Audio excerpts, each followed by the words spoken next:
Hello, everyone, and welcome to the 2022 Humanities for the Public Good Symposium. My name is Ashley Melzer, and we are excited for today's conversation and to field audience questions afterwards. So please, as they come to mind, throw them into the chat. Our guests will be happy to answer your questions as we go. In case you aren't already aware, our host this week is Humanities for the Public Good, a Mellon-funded initiative that works to connect scholars and communities within and beyond UNC Chapel Hill. Before we get started, we feel it's important as stewards of public engagement to acknowledge that the triangle overlaps with historic territories of Siouan, Iroquois, and Algonquin indigenous communities. Today, their descendants belong to sovereign nations that continue to resist systematic erasure. Let us honor them whose land we are on, and the enslaved people whose labor built the wealth and laid the foundation of this university. We recognize the persistent realities of that history, and we invite you to work beside us to create change. For today's conversation, we are really excited to welcome special guests from the Save Ancient Studies Alliance, an organization that HPG has been working with over the last 6 months on some of their educational projects. So please help me welcome David Danzig and Paige Brevick. Thank you both so much for being here. I'm going to get out of your way and let you guys talk. Hi, thanks, Ashley. Thanks so much for introducing us. My name is David Danzig. I just recently graduated with my PhD from New York University's Institute for the Study of the Ancient World, and I created the Save Ancient Studies Alliance about 2.5 years ago in order to work towards bringing together all fields of ancient studies to promote ancient studies to the general public and to support education and access to education at all different levels. And this is my colleague, Paige Brevick, who is our Archeogaming education team leader. Thank you, David. Yes, I'm the Archeogaming team leader here. I'm actually a PhD candidate in archaeology at University College London. So working on my dissertation right now, and I work primarily in the museum education field. That's how I connected with Save Ancient Studies Alliance. And in working as the Archeogaming team leader, I work with our archaeologists and consultants and historians and creative writers to create these modules, which we're excited to share a little bit with you this morning. All right, so I'm going to share my screen now and talk to you a little bit about Save Ancient Studies Alliance, or SASA. If the screen sharers can let the screen share pop up, that'd be great. So I started Save Ancient Studies Alliance 2.5 years ago, and we've been working on a whole host of different programming, outreach programming, education support programming, and developing different ways that we can engage with the public and with students and teachers. And one piece of this is our Archeogaming education program that Paige leads. Now, all of this started because of what we refer to as the downward trend in ancient studies. Humanities across the board have been experiencing a downward trend, difficulties in enrollment and in funding for about the past 30 years. And this has been well noted in the higher education media. As you can see here, one thing that SASA does is that we are actually studying the data related to this decline. Now, what you see here on this graph is actually a rise in the mid 2000s, that then peaks in 2012, 2013, and then starts declining. But this is preceded also by a beginning of a downward trend before that's off the graph here to the left. We're pretty clear that the rise, the spike you see here, has a lot to do with overall enrollment in undergraduate schools. And so likewise, there was some increase in the humanities and in ancient studies. And then this peak at the top is due to the 2008 recession, when a lot of people went back to school. But immediately after that cohort leaves school, graduates in 2012, 2013, you start seeing a precipitous dropping off of about 30% over the course of 6 years. We have this research program, which we call the Sociology of Ancient Studies, where we're studying all different fields within ancient studies to understand from a whole host of different indicators the health of these fields, and then to try to understand the reasons for the decline in these fields, and then to work towards coming up with evidence-based practices for changing the attitudes, public attitudes towards these fields and increasing enrollment. Well, what is the Saving Ancient Studies Alliance? Our mission is to reverse the current downward trend in the study of the ancient world. How do we do that? By engaging the public, increasing access, improving education, and bringing together students and scholars to share their passion for the study of the ancient world. What's unique about SASA? There are a lot of different outreach organizations out there, big and small, that deal with things related to the ancient world. And there are a lot of different professional organizations for academics, for teachers. What's unique about SASA? First of all, we're a completely remotely run organization from the beginning, which gives us an enormous advantage. One, it gives us a very small footprint, so it allows us to do a lot with a little. Another point is that we can bring in people from all over the world, from all different backgrounds, who are passionate about ancient studies, and bring them together to help our cause. Another thing that's unique about SASA is that we take proactive steps to counter an educational trend. So you can think of this as having a social problem. We have a social problem, we perceive to be a social problem. One type of knowledge that we have generated, we as in the Western world has generated over the last 200, 250 years, knowledge about the human deep ancient past is starting to be less and less studied. So what can we do about that? Many people take an approach of trying to use direct advocacy. So they write petitions, they write letters to different administrators. They want to tell people about what they find to be important and to convince them that this is something that's really important and should therefore be supported. Well, SASA takes a different approach. We will get to advocacy at some point as we build up our presence, but what we're trying to do initially is really to take a grassroots approach and to develop a whole community of people who are showing that they're clearly invested in ancient studies, and they want this area of study at all educational levels to continue to start growing and to continue to succeed and be a presence within our educational systems going into the future. Now, if you get people to bring people together towards a goal like that, and through all these different types of programming that we have, outreach programming and education support, then what we end up getting is we have a whole body of people and work that shows that people really do care about ancient studies, and your school should really invest in ancient studies, and that's what we're trying to do. Another point is that ancient studies, what I'm calling ancient studies, is really a whole group of different fields. There's about 20 different fields, at least within higher education, and these fields vary in size, and some of them are only partially anciently oriented. Some of them have later time periods in their purview.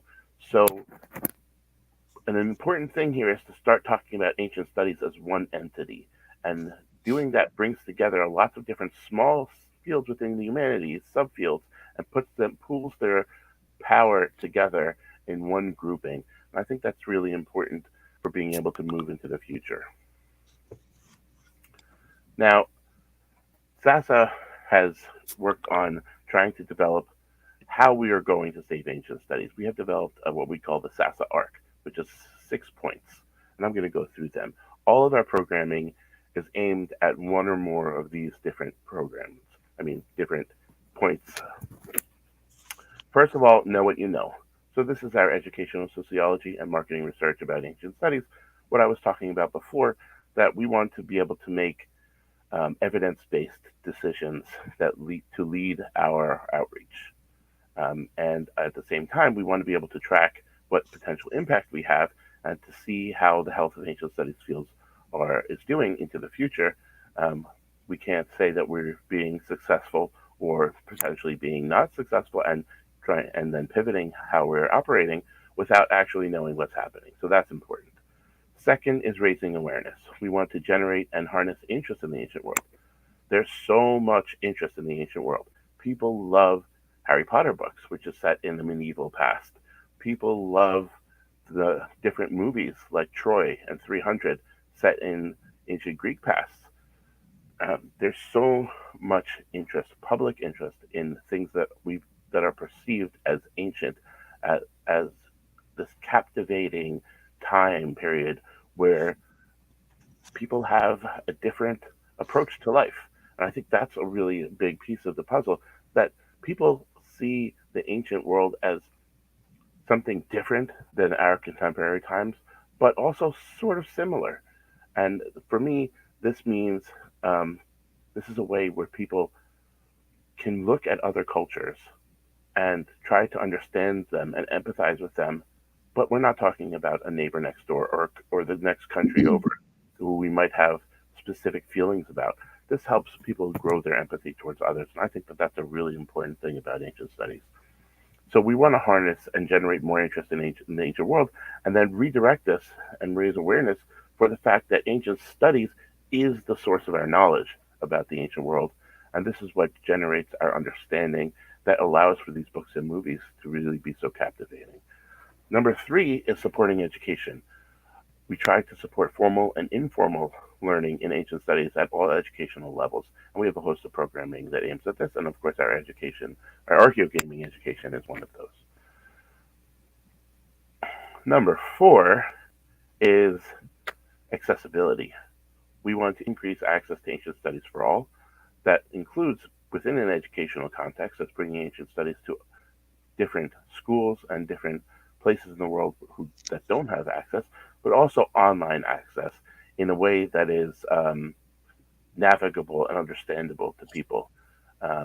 Scholars are very good at producing lots of content, but they are not that good at relaying this to the general public in an accessible way. Number 5 is forming an alliance, which is what I was talking about together, as bringing together all of these different ancient studies umbrella fields to come together towards public outreach. And number 6 is re-envisioning post-education scholarship. So by that we mean changing how we view in higher education what it means to do graduate study and to become a scholar in ancient studies. The current model in higher education is that generally in the humanities field, especially in these smaller, less studied humanities fields, when you receive a graduate degree, a master's and then a PhD, the general perception is that your goal is to enter academia to try to find a job as a professor and become a teacher and a researcher. However, this is just practically not possible for everybody to do because there simply aren't enough jobs to support that. So we at SASA have come up with the idea of changing how we view scholarship and how we view academic occupations, and separating those two things so that we have scholarship over here and we have academic positions and teaching research positions over here. Now, the idea is that when you do graduate study in a field, you become a scholar, you become an expert in that field, and you become a researcher. So you should be able to be fully supported in continuing your research in any occupation. Now, some people will then also become academics, meaning that they will get a job, a teaching position at a university. On the other hand, people who do not do that, who then get positions in other fields using the skills that they've learned through their studies towards other real-world types of jobs, they'll have the opportunity and the support to continue participating in the community of ancient studies scholars. Now, I'd like to give you a flavor of the different types of programming that we have. This is a slide that shows our reading groups and our live events. We have many live events, usually about once every other week, through the course of the year, that are streamed online on our YouTube page, on our Facebook, on our Twitch, and sometimes through live streams also through our partners' channels. Then we have our reading groups, which operate in the summer and in the winter for a short session. Now, these are really excellent discussion groups on ancient studies topics that deal with ancient studies texts read in translation. Most of the groups are in English translation. We've had a group each semester, so to speak, in Spanish. These are usually small groups of 5 to 10 people, sometimes a little bit more, and they're hosted and run by a reading group leader who is a PhD student or a recent graduate, and they're absolutely excellent. We've got great feedback about them, and people all over the world from all walks of life have participated in these. I'd say from high school students through 75-year-olds. It's really been a wonderful, wonderful program, and we've been doing this for 2.5 years already. Then we have our Ancient Studies resources.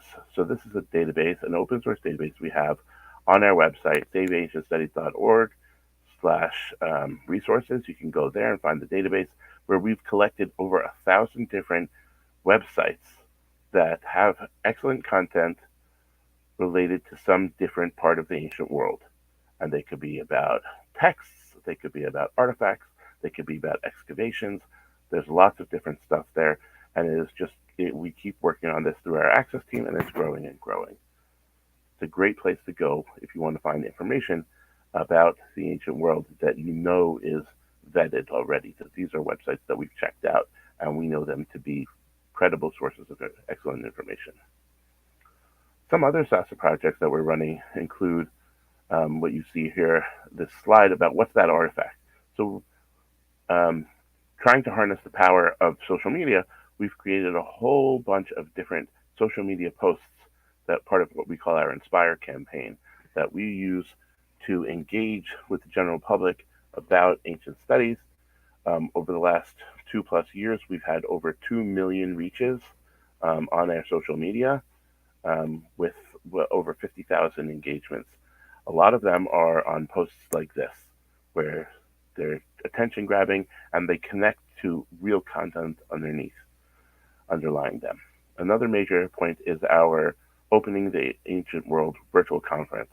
We started this last summer and ran it again this summer. This summer we had 10,000 viewers over the course of 2 days come and participate and watch real academic presentations. It was really a wonderful time, and we got great feedback about that as well.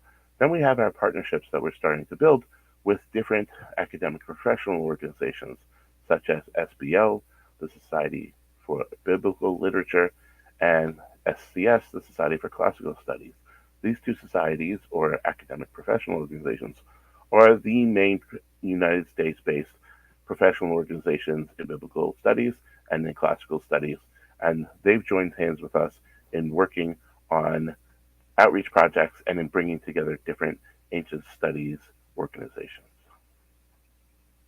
We also acknowledge funding in the form of grants from several different foundations, including the Society for Classical Studies, the New Jersey Council for the Humanities, which is a sub-award of the National Endowment for Humanities, of course, the University of North Carolina's wonderful Humanities for the Public Good, and other foundations and nonprofits. Now I'm going to hand this over to Paige, and she's going to talk about our Archeogaming education program. Thank you so much, David. So one area that SASA identified pretty early on in need of some improvement was the issue of ancient studies actually in elementary and middle school classrooms.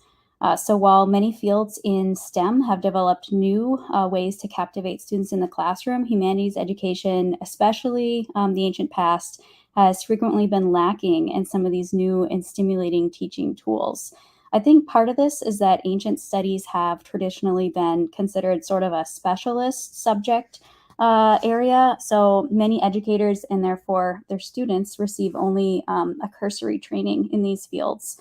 Another issue is that the field of history in ancient studies hasn't received the same internal pressure to transform with new and engaging teaching strategies. So something we think about at SASA a lot is how do we make the ancient past accessible, especially to younger kids? One way to do that is to actually teach using materials and formats that students are already familiar with and they already enjoy. That brings us to video games. So I still remember when video games were kind of a new concept. They were a new thing. And when I was growing up, video games were definitely considered something more of a hobby. They were a fun pastime and they were not used in the classroom. But times are really changing. Times have changed, and video games as a material, a media themselves have changed a lot. So gaming itself is now increasingly used in educational ways, and the games themselves incorporate a lot of historical elements, or they're actually history-themed games, and they make learning actually part of the quests. And a lot of those quests are historically accurate or close enough. So next slide here. So the question then on everyone's mind is, what is Archeogaming? SASA's answer to this is to start to build our Archeogaming program. And Archeogaming is still a pretty new field, but it incorporates interactive elements and video games to encourage learning. The term is still really being defined.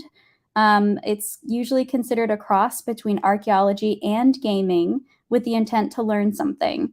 So at SASA, Archeogaming takes a little bit less of the gaming side and more of the educational and engaged learning approach. So this image, if you look at this up close, it's a little hard to see on my screen, but it's actually from one of our Archeogaming education modules looking at early urbanism in Egypt and Mesopotamia. This is one of our home screens. So we have screens built into the game to allow teachers to pause and reflect and do a discussion with their students if they wish. This character here was actually created by our team. She's one of the narrators.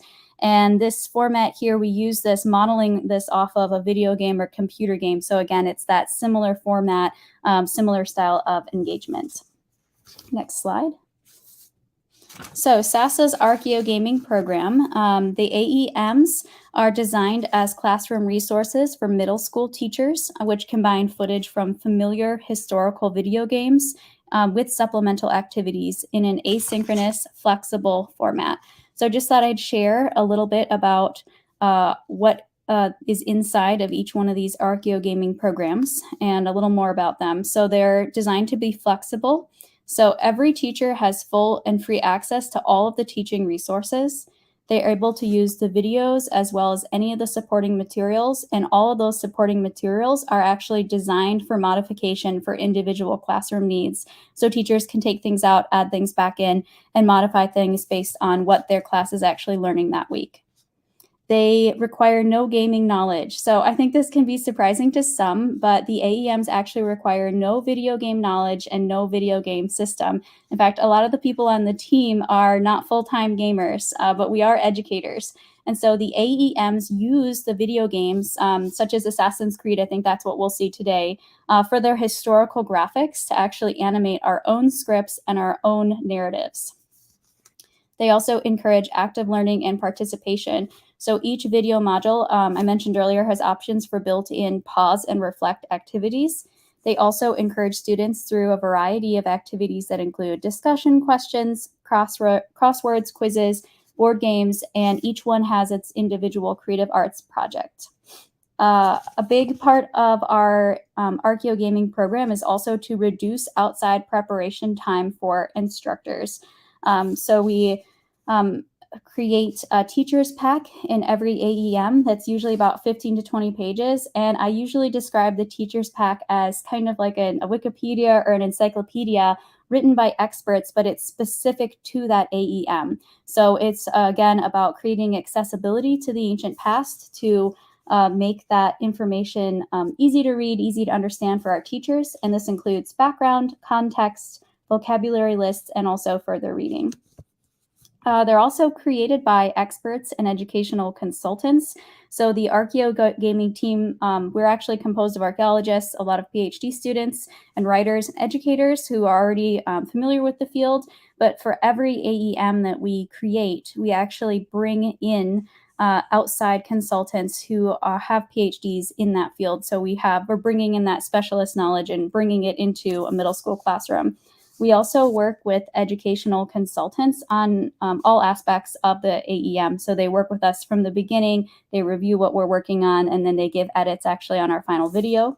For our North Carolina modules, we worked with educational consultant Charity Thompson, who's a middle school teacher, and she helped us make sure that our activities were age appropriate and really interesting and engaging.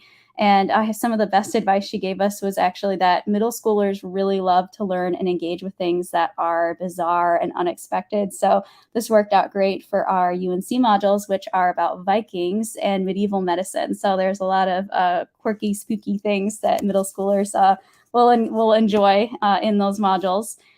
We also want to make sure that our program is meeting state and federal learning standards.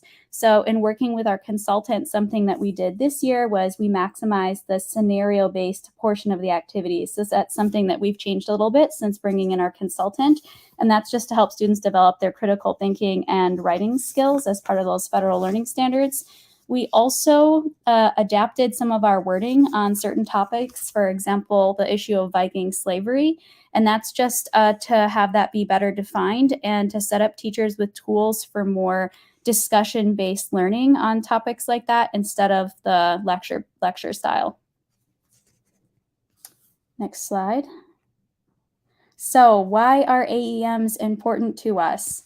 Creating AEM modules helps SASA connect with like-minded ancient studies teachers who are interested in promoting the study of the ancient world with a wider audience. So it's about expanding this outside of the ivory tower and outside of the traditional contexts.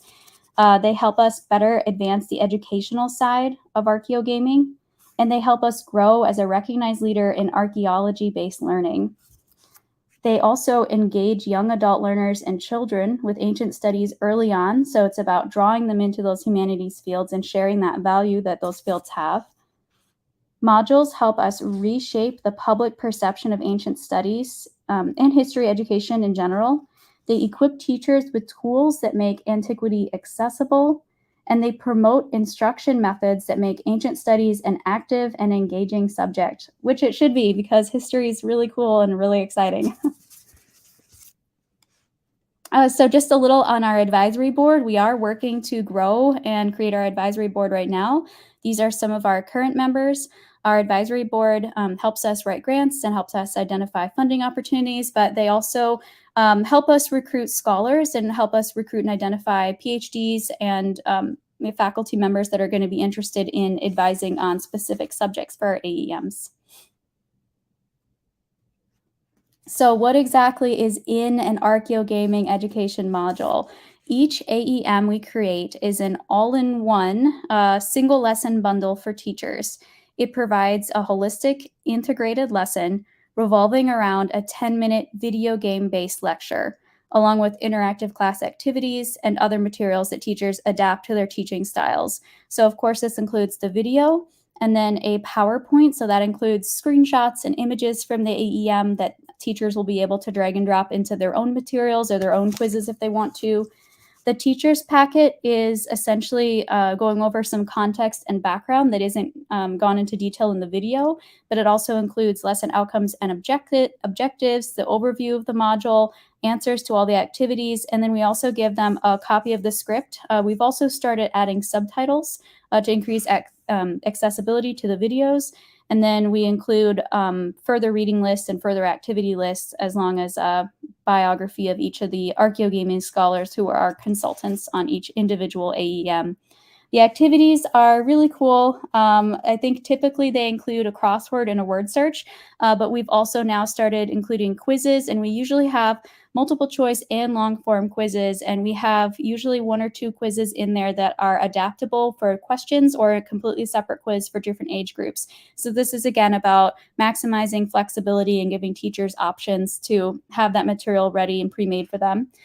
Every AEM now also includes both a tactile type activity, so this might be like a card game or a board game, and also a creative arts project that is hopefully accomplishable within about an hour, so they can do that right in the classroom if they wish.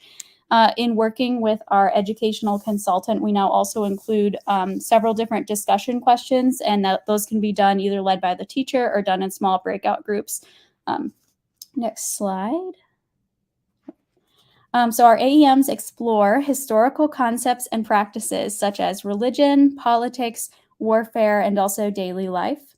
They identify and discuss material culture, such as clothing, pottery, and architecture, and they explore historical causation and personal agency by utilizing the game's nonlinear narratives.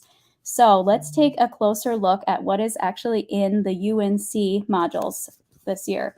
The two themes that we chose are the Viking diaspora and medieval medicine, which are such exciting topics. So in the Viking diaspora, we're doing kind of an overview of these themes. We talk about early migration and trade, seafaring and boat building, early paganism and Christianity, and how those two religions exchanged ideas and cultures, and then Viking slavery and diasporic communities and how those people actually migrated on the sea. And then in medieval medicine, we actually talk in great depth about the Eastern and Western exchange of ideas. I was really blown away by the amount of translation that goes into sharing a lot of this Greek medicine and Greek science, and then some of our Arab scholars going back and forth there. And then we also talk about the very first community quarantines, magic as medicine, medicine and the church, and the Black Plague in Europe. So I have here, if we have just a minute, a couple of clips. I thought it would be nice to share just some clips from one or two of our videos. And I thought the first one we would try to look at is the Viking diaspora. So this one is still a work in progress. We're finishing up some of this here, but I want you to have an idea of what the video itself looks like. If Tyler is able to pull that up for us. Perfect. The first thing that helped connect the Viking diaspora is trade. Vikings often travelled specifically to trade, making expeditions both near and far. By trading what they had, they were able to get practical objects and also luxury goods that were incredibly valuable. My personal favourite is the story of a carnelian bead. Carnelian is a gemstone found in India. A 9th century Viking grave in England contained one of these beads. It had travelled all the way across the world to arrive in England and was no doubt valued by the Viking that had carried it. Another story that I adore is that of a Buddha statue found in Sweden. Buddhism originated from India, and this statue was made in Kashmir, northern India. While the Vikings probably didn't make it all the way as far as India, they were able to make it to trading posts. These two amazing artifacts show how global the Viking diaspora was. To transport such large quantities of trade goods required even larger ships. One of the largest cargo ships was called a nar and could hold as much as 24 tons. That's close to what modern semi-trucks today carry. These large cargo ships frequently went across oceans from Scandinavia to the northern shores of England. Once these ships landed in port, they would be offloaded and the goods put into market to be sold to people from around Europe. This trade port of Jorvik was said to be one of the busiest ports in medieval Europe. People came from far and wide to trade in unique goods.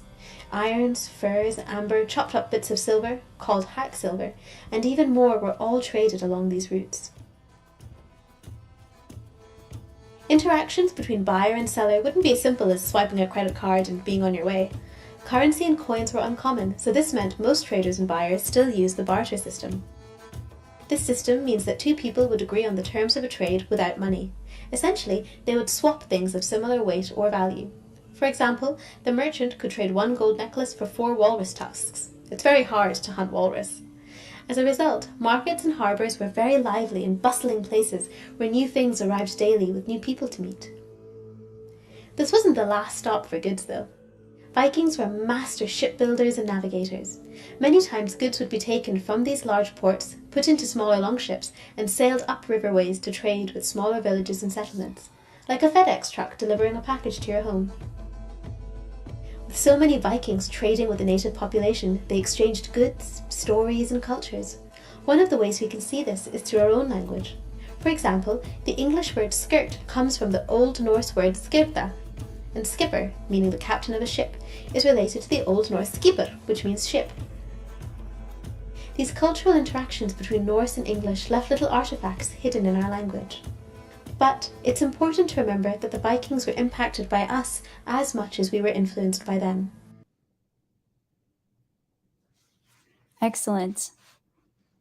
Are you also able to share the short clip from our second video as well? Oh, perfect. Thank you so much. Now we have our base. The first building block is resources. To build a city, you need stuff, something that the city centers around. For Egypt and Mesopotamia, that magical stuff was rivers. Rivers are a great resource. The water from the river itself can be used for drinking or sanitation, and plants and animals in the surrounding ecosystem provide food. Rivers also let you transport stuff across large distances. If rivers were like the highways of the ancient world, boats were the trucks. Things from the river, or secondary products, were also used and exploited. In Egypt, the most important water plant was the papyrus reed. This plant could be cut into slices, mushed down, and used to make papyrus, a product like paper Egyptians used to write on. In Mesopotamia, the most important secondary resource was clay or mud shaped into bricks. Mud was used to make houses, pots, and clay tablets for writing on.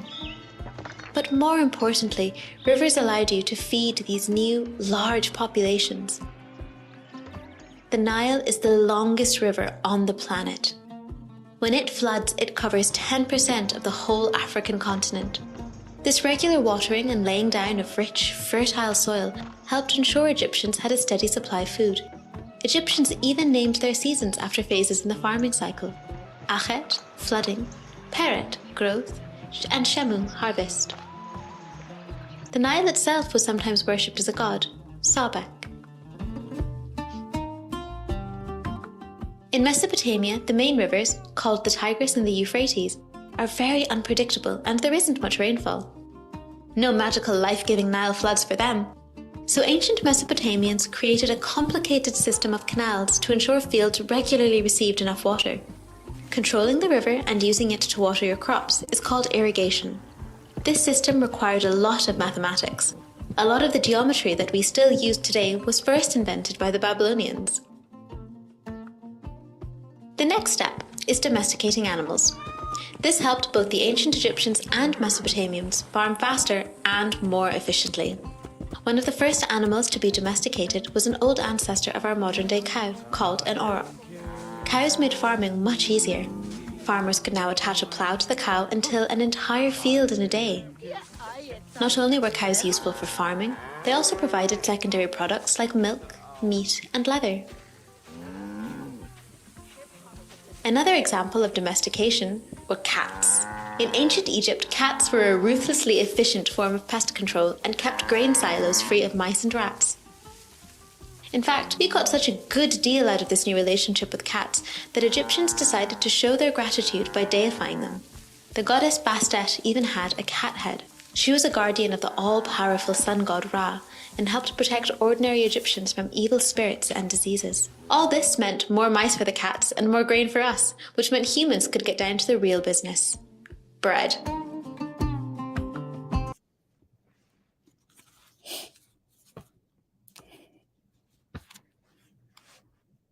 Thank you.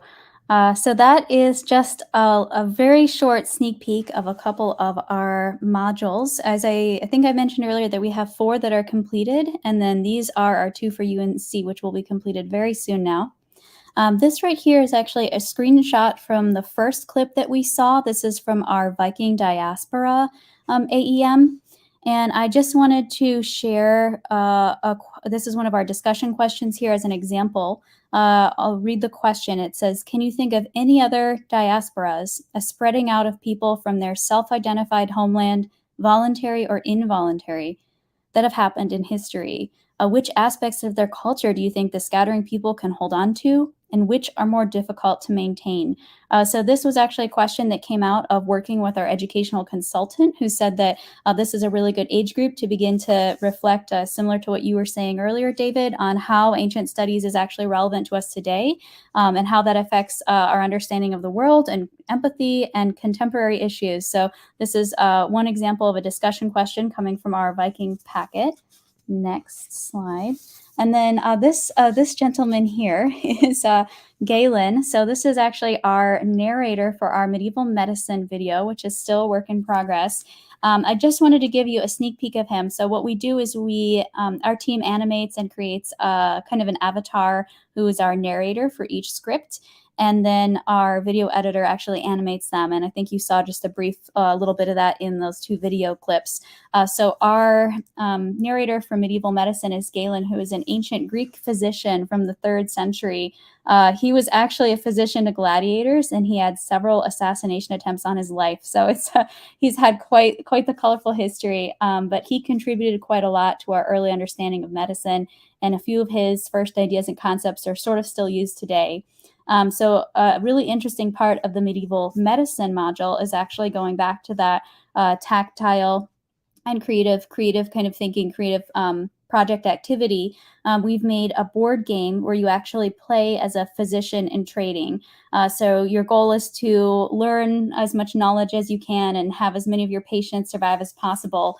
And you go around the board, but there's obstacles along your travel. So you might break all your glass vials and then have to quickly find a new glass blower to help you make some new bottles and vials. You might get robbed on the road or actually be accused of witchcraft, which was quite a common thing in antiquity. But all along the way, you have to continue treating your patients using ancient herbs, spells, magic, and knowledge. These are just 2 of the cards that we use on the board. I thought these were interesting, and the concept of purifying the air. So you might need to learn a ritual spell to purify the air for your patient, which was a real cure that was used. Next slide. So implementation in North Carolina, I think we've touched a little bit on this already, but our latest 2 modules are being created directly with our North Carolina educational consultant, that's Charity Thompson. And all of our modules, themes, and expert consultants were actually chosen and recruited based on feedback from teachers and administrators and what they would like to see coming out of the Archeogaming program. We've had really positive responses so far from both the teachers and the students themselves. The first 2 modules that we launched have actually been used by over 50 educators in the United States. So we definitely had a really high response and downloads during COVID when there was a lot of that online learning, but so far we're seeing that interest and engagement is sustained. We really want to see more growth in North Carolina classrooms, so we're really excited to launch these 2 modules and hope that you'll share the modules and the entire Archeogaming program with teachers you know in North Carolina. We're hoping to reach more teacher organizations actually through UNC, such as at the Worldview webinar and other networking opportunities. We'd really also value more feedback from North Carolina teachers on specific topics or programmings or a theme that you'd like to see included in future AEMs. And then also, how can we as SASA better connect teachers to ancient study resources, even outside of the Archeogaming program? So I think I'll end on our program goals then. Some of our goals for the coming year are to actually try to expand our current AEMs to a larger, more complete program of 16 modules. So that's actually specifically to align with middle school social studies and world history curriculums in the majority of the United States. So our dream is that teachers would have the option at any week of instruction to actually include or drop in part or all of a module for their classes when working with world history themes. We also hope to expand our expert database, so just to continue creating thematically rich programming and find instructors who are interested in working on these projects with us. And we also hope to possibly develop our current 6 modules, maybe into undergraduate level class session, just to go into a little bit deeper exploration of what the potential for Archeogaming is and where we can grow our modules. Next slide. Yeah, so I guess just like to say thank you all so much for taking just a little bit of time to learn about SASA and also our work with Archeogaming. Really hope you'll all sign up for the soon-to-be released modules and also take a look at our website to view our past modules that are already up live online. I think maybe I'll pass it back to Ashley for questions. But yeah, really appreciate the opportunity to share a little bit about our AEMs. I'm really excited about them. So thank you so much, Ashley and David. Thank you both so much for sharing this stuff. I think it's so exciting. I love the way you guys are using new ideas, but you're doing it with the same rigor as always. I'm curious. It feels really relevant to me because as I was listening to you, remembering that one of my best friends from high school chose her major because of the Mummy movie. So, so it feels right in line with things that I've experienced personally. And I'm curious how both of you got interested in ancient studies yourselves. Well, I think we both sort of had long paths. I actually myself was a physics major undergrad. Wow. And yeah. And I went on that path for a while. But then as I started working in my work life, I ended up being a database admin and for nonprofits. So I sort of learned how nonprofits work from the inside and got to see the full picture. And then I wanted to go back to school, and I had already always sort of been interested in ancient studies a little bit. And so I ended up going back, completing a master's, a second master's, and then got into the PhD program at ISA in New York City. And 9 years later, I have a PhD, which is wonderful, but it's a long ride. And along the way, it was getting more and more obvious that graduate students are very, very emotionally taxed, and everybody's afraid of what's going to happen when they graduate. And in ancient studies, that's a real enormous question mark. Mm-hmm. So instead of just fearing this prospect, I thought I wanted to do something about it. So that's how SASA was born. What about you, Paige? Wow.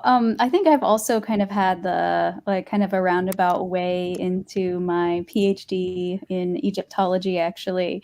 I do remember some of my first early moments where I really wanted to go into archaeology. I've always been interested in the outdoors and history and art, a family of artists, and that idea of learning in spaces outside of the classroom. Like I was really into Girl Scouts and going to museums and things like that. But I was watching a movie, and it was Julia Roberts. I don't even know what it's called, but it was a Julia Roberts documentary where she's in Mongolia and she's living with the people there abroad. And it's just about her experience being immersed in that culture. And I think archaeology is a very minor part of the series, but something about watching her be out there in the field and interacting with these people who live there, and it was like the full experience, was really exciting to me as a little girl. And I thought, I want to do that too, and I think it just it was kind of like a slow realization that this is something that I would be naturally very inclined to do. I actually started out on the path of, I was very interested in Achaemenid archaeology, so looking at the art and history of ancient Persia. And I got into some PhD programs to do that. And then I sort of had I just kind of changed my mind. I said, I think I maybe will try my hand at Egyptology instead. I really wanted to learn Middle Egyptian. So I always had this idea, I really wanted to learn hieroglyphs. And the only way you can really learn that language is to really commit to a master's program. So I kind of did it just for, the interest in the language, but things worked out from there. And I always tell David I'm an accidental Egyptologist, but I really love what I do now. That's awesome. That's amazing. And it's so funny the way I think many people watching will share that experience of like, oh, this weird movie that I can't even remember the name of has somehow inspired so much of what I do now. What has the feedback been like from people, from like teachers or students that have engaged with this? Are people excited to be able to sort of shed new light on things and use video games, something fresh for students? It's been pretty positive so far. I think that the format of it is pretty accessible. So one of the questions that we got pretty early on was, do you need a gaming console? Do you need to have experience doing video games? Like, is it actually a game? But it's not. It's really just using that familiar footage in that same format that kids are familiar with. We have gotten a lot of requests on the subject matter and the content of the AEMs. The main one is just to, have more options available, but people want to see broader themes. So I think that's why our urbanism one is very popular right now, because it covers these big issues of, settlements, building a city, using a river as a resource. So I think larger thematic things like that are going to be next on our list. Yeah, actually, we've had over 100 downloads by different teachers across the world, and for teachers of all different age groups. So people are seeing this as valuable even beyond middle school. I love that. I love that. I kind of want to play these. When you were describing the character who's healing people with magic spells, it made it feel like there's some sort of revamp of Oregon Trail, and I was like, I want to play that. Like that sounds fun. Great. Well, if folks want to get involved, they want to participate, they want to find out more about SASA, where can they do it? Well, you should just come check us out at saveancientstudies.org and also on our social media channels on YouTube, Facebook, and Instagram. We're happy to have anybody who's interested to use our materials, to join in, to come to our live events, and to volunteer. Great. Fantastic. Well, thank you both so much. And thank you everyone for tuning in. This has been a conversation part of the Humanities for the Public Good Symposium 2022. We've got 2 more days, well, even today, 3 technically, of events. If you're local, come tonight. We have the HPG Social happening on campus. Tomorrow night, we have a screening of the film Fire Island. And on Friday, we have some in-person and virtual workshops. You can find out about all of that at hpg.unc.edu. Thanks again and have a great day.